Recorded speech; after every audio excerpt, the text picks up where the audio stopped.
My respects to the Honorable Speaker for this opportunity to debate on budget as well as demand on health sector. And I'm very thankful to the people of my constituency for putting me here in this heart of democracy. Finance Minister Srimati Nirmala Sitharaman has put up her budget. The financial balance sheet of Union budget is healthy. Unfortunately, the genetic balance sheet and the health balance sheet of Indians is not that healthy. Young and middle-aged Indians are becoming vulnerable to various non-communicable diseases. Today, 60% of deaths in India is due to non-communicable diseases, and number one killer is heart attack and its cardiovascular related disease. And most important, this particular heart attack is occurring among younger people. In fact, earlier, children used to bring parents for the treatment of heart attack and its various cardiovascular disease. Today, parents are bringing their children in the age group of 25 to 45 for the treatment of heart attack as well as brain stroke. So this is where, to address this very important issue, our Honorable Prime Minister Narendra Modi ji has brought in one of the biggest public health scheme in the name of Ayushman Bharat. So today, otherwise, for all these problems, our poor people were selling jewelry and they were selling lands. In fact, the treatment is so expensive in private corporate hospital, and what they spend in corporate hospital is their lifetime earning.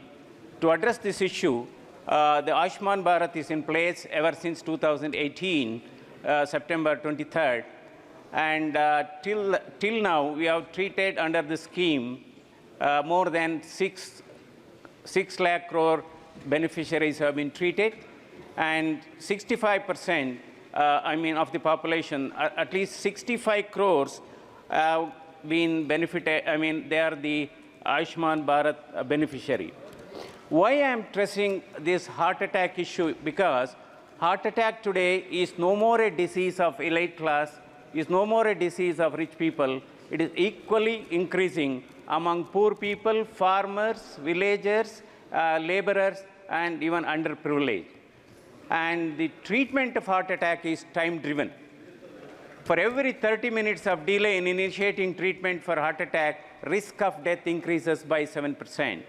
So this is where time has come. We have to adopt what is called hub and spoke model for treating heart attack.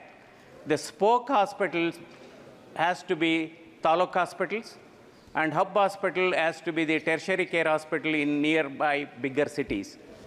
So initial treatment has to be given in taluk hospital under spoke and hub model.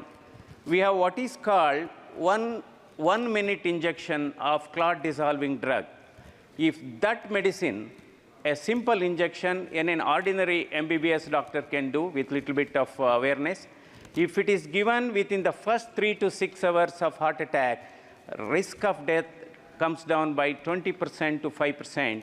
And otherwise, what is happening today in semi-urban and rural areas, heart attack patients and stroke, they are traveling hundreds of kilometers to bigger cities, thereby precious time is lost.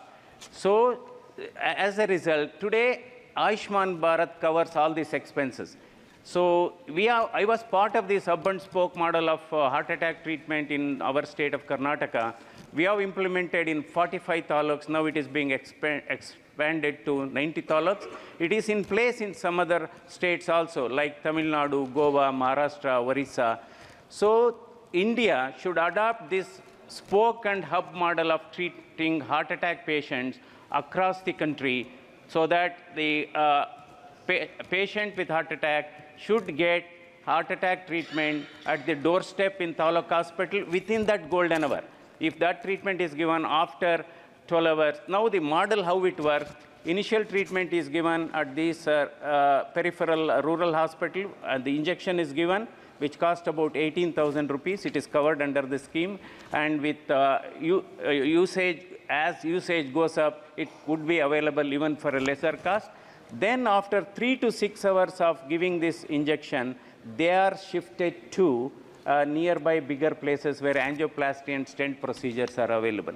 So this, because the economic impact of this life loss due to heart attack and brain stroke, the Harvard School of Public Health Policy and also World Economic Forum has estimated over a period of next 13 years, if the same trend continues, probably the economic loss for the country will be almost around $2.17 trillion. To that extent, it can happen.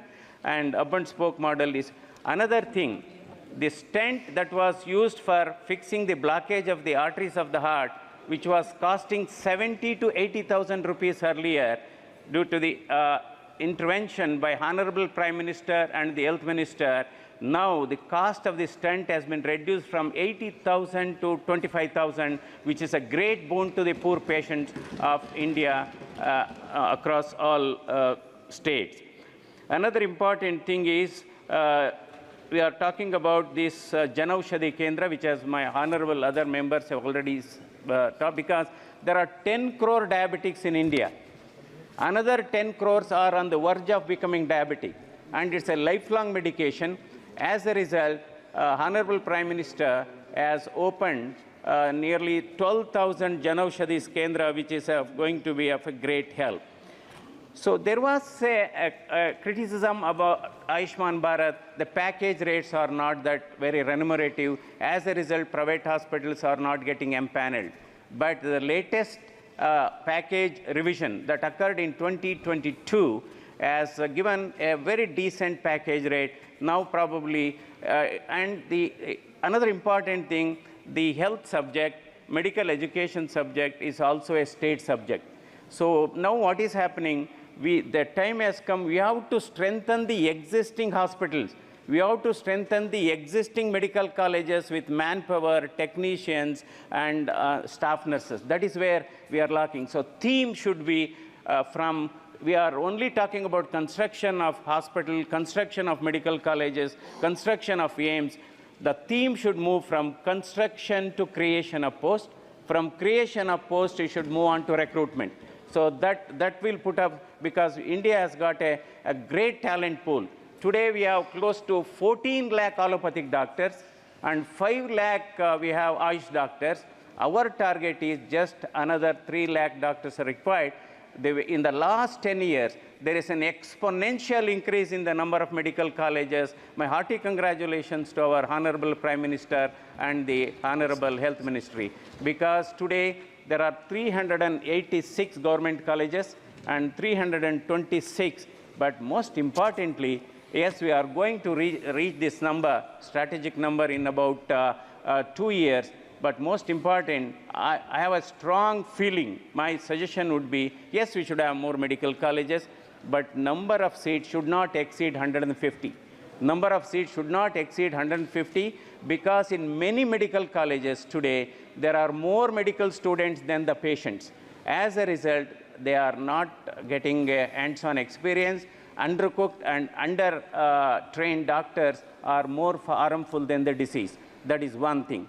Another important thing, the medical college recruitment is purely a state subject. So that is where the state has to put a lot of their interest in, because Government of India is giving grants toward the construction, and recruitment is purely a state responsibility in medical colleges apart from our central institutions. That is very, very important.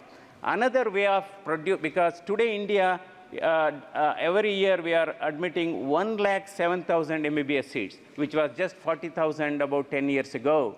Then we have 75,000 postgraduate seats, which was just about 30,000 10 years ago.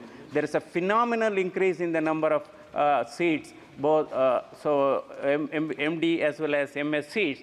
But now many district hospitals, we have a bed strength of 200.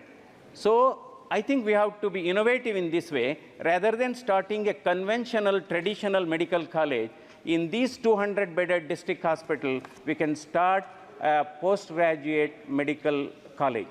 That means no MBBS. It's only we are training MDMS because faculty requirement is small, our initial expenditure is small, and at the same time, patient gets a better care, and common man gets a very good care. That is one of the important things.